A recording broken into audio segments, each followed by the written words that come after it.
నేను చెప్పే మాట ఏంటంటే ప్రకటన గ్రంథమును కూర్చుంటే విషయాల గురించి ఏమవ్వకూడదు, భయపడకూడదు. కానీ ఏమవ్వాలి? సిద్ధపడిపోవాలి. హల్లెలూయా. ఏమవ్వాలి? సిద్ధపడిపోతే భయం ఉండదు. సిద్ధపాటు అంటే ఏంటి? నేను ఇప్పుడు నా ప్రభు వస్తే ఎక్కడుంటాను చెప్పాలా? ఎక్కడుంటాను? పరలోకంలో ఉంటాను అనేటువంటి గొప్ప నమ్మకం, నిరీక్షణ కలిగినటువంటి భక్తి మనకు కావాలి.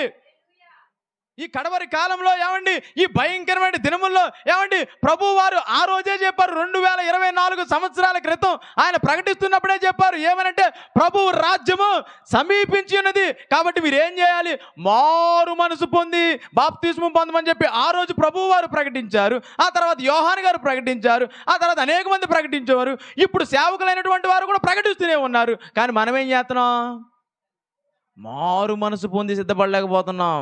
ఏమండి, మారు మనసు పొందకపోతే కుదరదు.